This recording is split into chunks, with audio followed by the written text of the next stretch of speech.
पहला कदम, अपनी मुर्गी पालन की शुरुआत। मुर्गी पालन शुरू करना एक फायदेमंद अनुभव हो सकता है।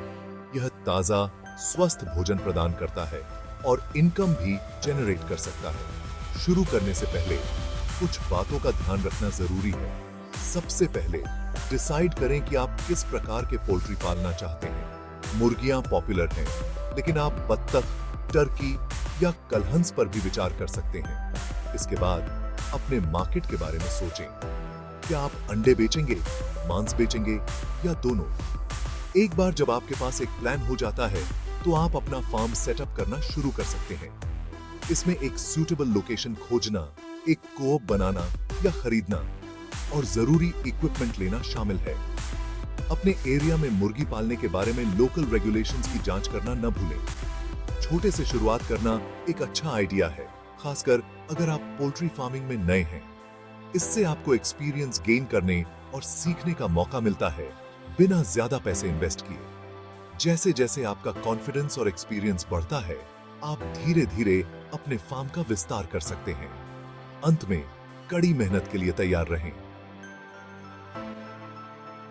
पोल्ट्री फार्मिंग के लिए रोजाना ध्यान और देखभाल की जरूरत होती है, लेकिन डेडिकेशन और मेहनत से आप एक सक्सेसफुल पोल्ट्री फार्म बना सकते हैं। लिमिटेड स्पेस का बेस्ट यूज कैसे करें? लिमिटेड स्पेस आपके पोल्ट्री फार्म शुरू करने में रुकावट नहीं होनी चाहिए। वर्टिकल स्पेस आपका दोस्त है।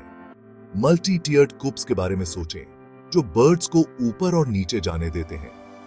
नेस्टिंग बॉक्सेस और फीडर्स के लिए दीवारों का उपयोग करें। मुर्गियों को आराम से घूमने के लिए पर्याप्त जगह की जरूरत होती है। आउटडोर एरियाज को रोटेट करना भी फायदेमंद हो सकता है।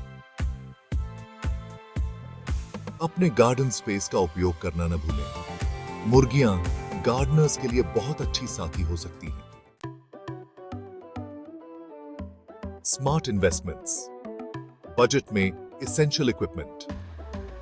पोल्ट्री फार्म शुरू करने के लिए बहुत ज्यादा इन्वेस्टमेंट की जरूरत नहीं होती है। बहुत सारे तरीके हैं एसेंशियल इक्विपमेंट लेने के, बिना बैंक बैलेंस खराब किए। सबसे पहले अपना खुद का कोऑप और नेस्टिंग बॉक्सेस बनाने पर विचार करें।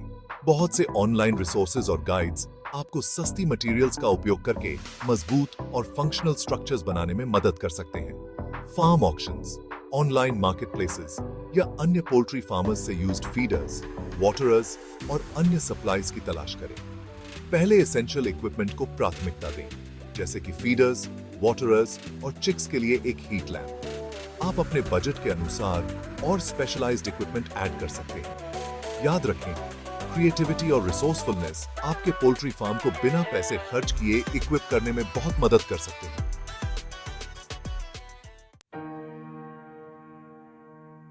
सेक्शन 4, अपने झुंड को बनाए रखना और अपने फार्म को बढ़ाना। एक बार जब आपका poultry farm up and running हो जाता है, तो सफलता के लिए हेल्थी फ्लॉक मेंटेन करना बहुत जरूरी है।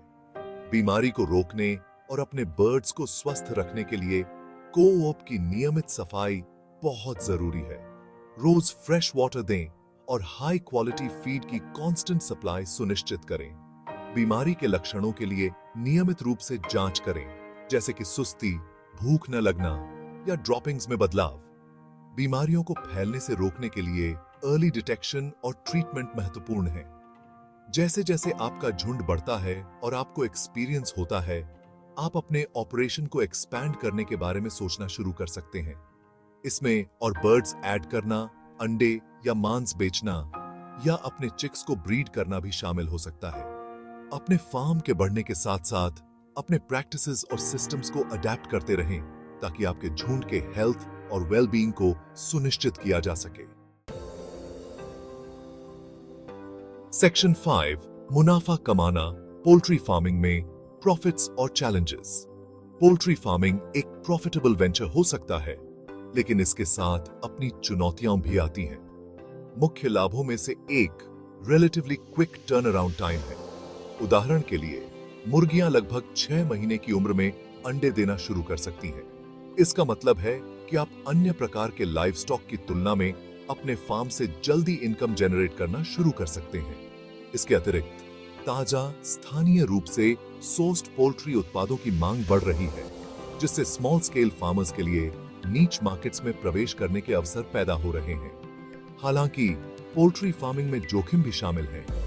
बीमारियां झुंड में तेजी से फैल सकती हैं और फ्लक्चुएटिंग मार्केट प्राइसेस प्रॉफिटेबिलिटी को प्रभावित कर सकती हैं। संभावित चुनौतियों के बारे में इन्फॉर्म्ड रहना और जोखिमों को कम करने के लिए स्ट्रैटेजीज डेवलप करना महत्वपूर्ण है। सेक्शन 6, आम गलतियों से बचें। सफलता के लिए सुझाव। किसी भी बिजनेस वेंचर की तरह पोल्ट्री फार्मिंग में भी पोटेंशियल पिटफॉल्स होते हैं। हालांकि इन कॉमन मिस्टेक्स के बारे में अवेयर होने से आप अपनी सक्सेस की संभावना बढ़ा सकते हैं। एक कॉमन मिस्टेक है ओवरक्राउडिंग। अपने बर्ड्स को पर्याप्त जगह देना उनके हेल्थ और वेल बीइंग के लिए बहुत जरूरी है। ओवरक्राउडिंग से स्ट्रेस, बीमारियों का प्रकोप और यहां तक कि बर्ड्स के बीच एग्रेशन भी हो सकता है। एक और नुकसान है बायोसिक्योरिटी मेजर्स की अनदेखी करना।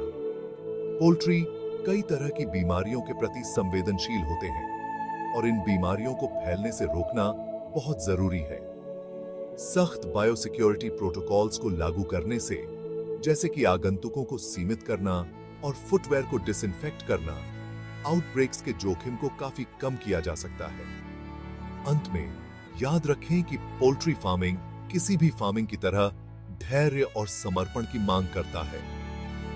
रास्ते में चुनौतियां जरूर आएंगी, लेकिन अपनी गलतियों से सीखकर और अपने प्रैक्टिसेस में लगातार सुधार करके आप एक थ्राइविंग और रिवॉर्डिंग पोल्ट्री फार्म बना सकते हैं।